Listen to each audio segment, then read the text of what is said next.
que tengamos jueces, autoridades imparciales en lo electoral. Amigas, amigos, ciudadano gobernador de Querétaro, Mauricio Curi, jefa de gobierno, gobernadoras, gobernadores de los estados de la República, representantes de los tres poderes del gobierno de la República, servidores públicos, mujeres y hombres, amigas, amigos todos. Hoy conmemoramos un aniversario más, recordamos que hace 105 años se promulgó la Constitución vigente, la Constitución de 1917. Como aquí se ha dicho, lo mencionó Mauricio Curi, las constituciones son fruto de procesos de cambio, de transformación. La primera Constitución Federal de 1824 surge para hacer valer nuestra independencia y dejar de manifiesto que México sería un país libre, soberano, con una república popular, federal, una república, no una monarquía. Ese fue el mensaje principal de la Constitución de la Primera República Federal de México. La segunda gran Constitución fue la de 1857 y tuvo como propósito separar al poder civil de el poder clerical. Es esa Constitución fruto de un movimiento liberal, lamentablemente de una confrontación armada, de la Guerra de Reforma. Pero México fue desde entonces un ejemplo para hacer valer un principio bíblico, según el cual a Dios lo que es de Dios y al César lo que es del César. Luego ya sabemos, se quiso imponer de nuevo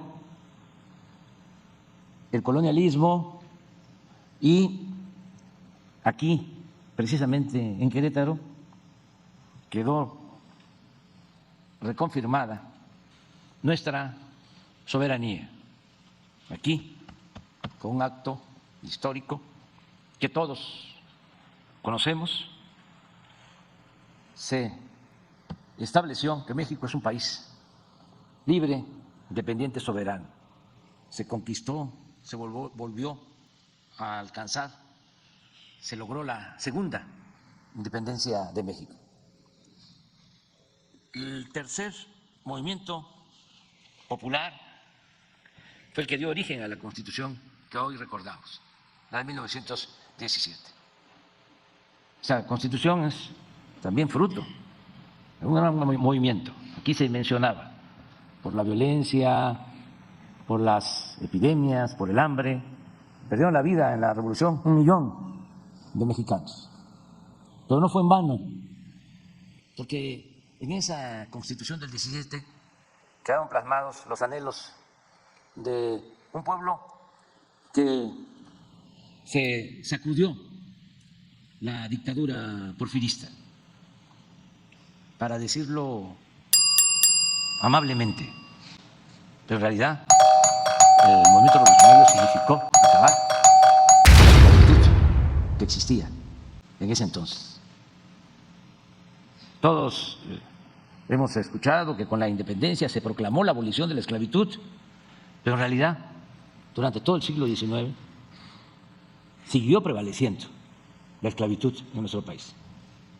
Es hasta 1914 que empieza a abolirse las leyes que permitían el peonaje en las haciendas de México. Entonces, la Constitución recoge eso, es abolir la esclavitud, que no haya peones acasillados. La revolución se lleva a cabo por el acaparamiento que había del territorio, de latifundios, tanto de mexicanos como de extranjeros. El porfiriato, y eso no hay que olvidarlo, un hacendado podía ser dueño, y lo era, de la mitad de un estado. Por eso se hablaba de que Terrazas no era de Chihuahua, sino Chihuahua era de Terrazas. Y dominaban los hacendados. Por eso fue el movimiento zapatista, porque los dueños de la hacienda del hospital cada vez invadían más las tierras comunales de Anenecuilco, de Morelos. Una vez escribieron los dirigentes de Anenecuilco al gobernador que estaba impuesto por los hacendados, pidiéndole que interviniera porque les estaban invadiendo sus tierras. La respuesta del hacendado, porque la carta se la envió el gobernador, la respuesta fue: dígale a los de Anenecuilco que si quieren sembrar, que lo hagan en macetas. Así surge el movimiento zapatista. Lo mismo en el caso de las grandes injusticias por las condiciones de opresión a los obreros. No olvidar el porqué de la huelga de Cananea, el porqué de la huelga de Río Blanco. Entonces, todo eso se recoge en la Constitución del 17. Se establece en el artículo 27 el derecho de los campesinos a la tierra. Se restituyen las tierras comunales que habían sido invadidas durante el porfiriato. Así surge la propiedad social. Y eso se establece en el artículo 27. Y hay algo extraordinario. La Constitución del 17 se nacionalizan los recursos naturales de nuestro país, en especial el petróleo, que estaba en manos de empresas extranjeras,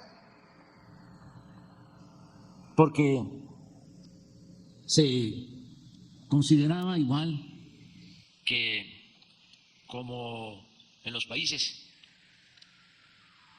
extranjeros, en la legislación en especial anglosajona, de que el dueño de la tierra era también el dueño del subsuelo. Y como en el porfiriato se les permitió a los extranjeros constituir grandes latifundios, sobre todo en las costas del Golfo de México, eran también los dueños, se sentían los dueños de los recursos del subsuelo. La Constitución del 17, en el artículo 27, se establece el dominio de la nación sobre los bienes del subsuelo. Aquí en Querétaro, los legisladores revolucionarios dejaron el tema hasta el final, porque alrededor habían agentes de las compañías extranjeras y de los gobiernos de otros países pendientes de la decisión que se iba a tomar aquí. Casi no se dio tiempo. Por eso es importante recordar a Venustiano Carranza y a los legisladores. Y se presenta la iniciativa al Pleno para que los recursos de la nación, los recursos del subsuelo fuesen de la nación, y se aprueba. Y ya no hay tiempo. Y empiezan los telegramas al extranjero de lo que había sucedido. Eran tantos los intereses que tuvieron que pasar pues más de 2 décadas, del 17 al 38, para que pudiese llevarse a la práctica, para que dejara de ser letra muerta el artículo 27 en materia de petróleo, porque ni siquiera se permitía hacer la ley reglamentaria. Por eso fue también una decisión patriota del general Cárdenas, en 1938, a expropiar el petróleo. Todo esto es lo que recordamos el día de hoy, la justicia social, la defensa de nuestra soberanía, eso es la Constitución del 17. Y tenemos también que ser autocríticos en los últimos tiempos. Y yo respeto otras opiniones, pero desde mi concepción, durante todo el periodo neoliberal, en vez de avanzar, retrocedimos en cuanto a los derechos establecidos en la Constitución. No se legisló en favor del pueblo de México, se legisló en favor de las minorías y se entregaron bienes de la nación a particulares, nacionales y extranjeros. Hubo graves retrocesos.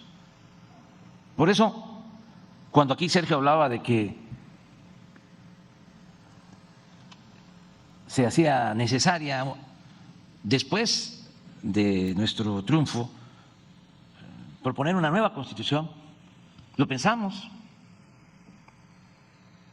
porque todas las reformas que se hicieron en 36 años fueron para ajustar el marco legal en beneficio de las minorías, no para defender al pueblo ni hacer valer nuestra soberanía. Imagínense, por eso la política, entre otras cosas, significa optar entre inconvenientes. Lo que nos hubiese costado llevar a cabo un cambio así, el tener una nueva Constitución, no se hubiese desgastado, no se hubiese confrontado, no hubiésemos avanzado. Entonces optamos por reformar, buscando los equilibrios, también la conciliación, y se avanzó en reformas muy importantes. Imagínense, para la justicia social, lo que significa que en la Constitución se haya establecido, la Constitución vigente, el derecho de los adultos mayores a la pensión, el derecho a la pensión para niñas, niños con discapacidad, el que se haya elevado a rango constitucional el derecho de estudiantes pobres a recibir una beca para estudiar, el derecho del pueblo a la salud. Que esto se haya logrado al reformar el artículo 4 constitucional. Lo que hicieron los legisladores. Y que además se haya escrito en un transitorio de la Constitución que no deben de reducirse los presupuestos destinados a garantizar estos derechos. Eso fue un avance importantísimo. Lo mismo, el que se haya logrado reformar el artículo 28 para que se considere prohibida la condonación de impuestos. Era un abuso, una gran injusticia, que la mayoría de los mexicanos, los más pobres, estaban obligados a pagar sus impuestos. Todos pagaban impuestos, todos, porque hasta el que compra una mercancía tiene que pagar un impuesto. Pero las grandes corporaciones empresariales, financieras, no pagaban impuestos, se les condonaban los impuestos, miles de millones de pesos. Fue un gran avance el que se estableciera en el artículo 28, repito, que se prohíbe la condonación de impuestos, así como está prohibido el que existan los monopolios. Fue muy importante también elevar a rango constitucional el castigo a los corruptos, porque se llegó incluso durante todo el periodo neoliberal a hablar de transparencia, se crearon institutos para garantizar la transparencia, institutos anticorrupción, pero la corrupción no estaba tipificada como delito grave. Incluso se había llevado a cabo de manera deliberada una reforma al Código Penal para que no fuese delito grave la corrupción. Entonces, ahora es distinto, es delito grave. La corrupción, sin el derecho a fianza. Es muy importante también el que se aprobara, que se llevara a cabo una reforma para quitar los fueros, en especial al presidente, que pueda ser juzgado el presidente de la República en funciones por cualquier delito como cualquier otro ciudadano. Esto venía desde la Constitución del 57 y a pesar de la revolución se mantuvo en la Constitución del 17 el fuero presidencial. Y ahora se llevó a cabo esta reforma. Y otras más, como la de la revocación del mandato, que se va a llevar a la práctica por primera vez el día 10 de abril, independientemente del resultado, es establecer el hábito democrático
No olvidar que el pueblo es el soberano, que se tiene que mandar obedeciendo, que en la democracia el pueblo manda, que así como nos ponen, nos pueden quitar los ciudadanos.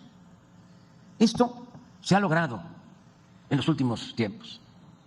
¿Qué falta? Algunas otras reformas constitucionales. Y se está buscando convencer, persuadir de la necesidad de que se reforme la Constitución para fortalecer la industria eléctrica nacional. Porque evidentemente hay un desbalance, no hay equilibrios. Se le dio en la reforma energética anterior todos los privilegios a las empresas particulares, al grado de que si esto no lo resolvemos, desaparece la Comisión Federal de Electricidad. Porque hasta para despachar la energía se le dio preferencia para subir la energía a las líneas de transmisión a las empresas extranjeras. Y se llegó al extremo de que no se considera energía limpia la que se produce en las hidroeléctricas. Estas son las plantas de la Comisión Federal de Electricidad. Cuando es la energía más limpia y más barata. Todo esto para favorecer a particulares, que eran los que dominaban en el país. Porque no había en ese sentido una separación entre el poder económico y el poder político.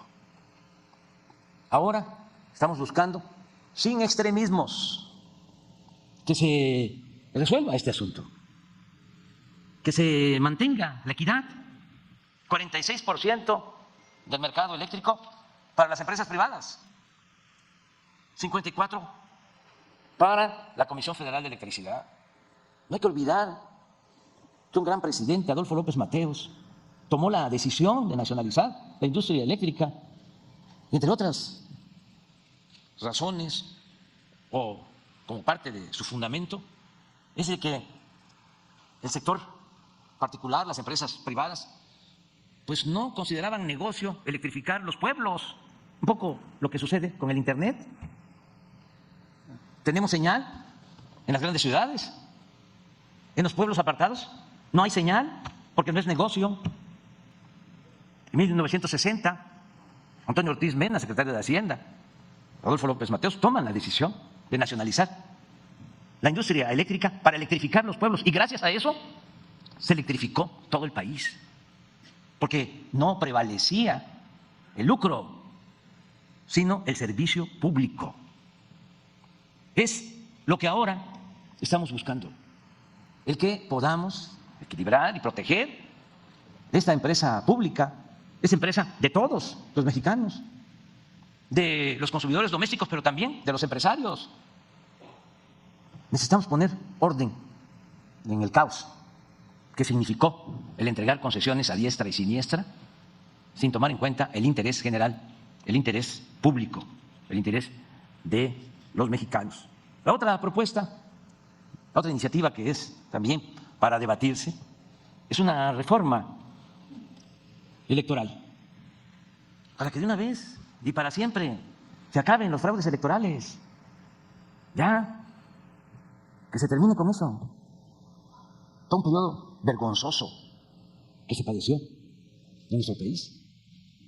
Que tengamos jueces, autoridades imparciales en lo electoral, que no haya fraudes, que las elecciones sean limpias, sean libres, como lo pedía el presidente Madero, apóstol de la democracia. No consejeros, magistrados, empleados del presidente o de los partidos, sino autoridades verdaderamente independientes, de inobjetable honestidad, con voluntad, con vocación democrática. Nos podemos poner de acuerdo con eso. Seguir el ejemplo, ni siquiera de países europeos, de otras naciones o potencias. El ejemplo de Costa Rica, de cómo tienen resuelto desde hace mucho tiempo todo lo relacionado con los procesos electorales. no saben de fraude, no saben de compra de voto y se respetan las decisiones de las autoridades electorales. Eso lo podemos lograr. Un poder verdaderamente independiente para que se haga valer la democracia. Ya por último, el que se consolide la Guardia Nacional. La opinión nuestra es que es una institución que nos hace falta a todos. Cuando se creó, se contó con el apoyo de todos los partidos representados en el Congreso. Por unanimidad se aprobó la creación de la Guardia Nacional. Pero yo tengo la preocupación porque tenemos que pensar en instituciones que puedan servir, no un sexenio, no una década, sino varias décadas, más cuando se trata de la protección del pueblo, de garantizar la paz y la tranquilidad. Y tengo la preocupación de que si no dejamos esta institución consolidada y queda suelta como quedó en su tiempo la Policía Federal Preventiva, se puede echar a perder. Y necesitamos que la Guardia Nacional, es mi propuesta, dependa de la Secretaría de la Defensa Nacional, de una institución profesional, de una institución con disciplina, de una institución que desde que surgió precisamente durante la Revolución ha actuado con lealtad al pueblo de México. Esas son algunas reformas. Yo estoy muy satisfecho de estar aquí. Esta es la historia. Aquí estuvo Heriberto Jara, el revolucionario que más admiro, Francisco J. Múgica, y muchos otros a los que les rendimos homenaje el día de hoy. Muchas gracias.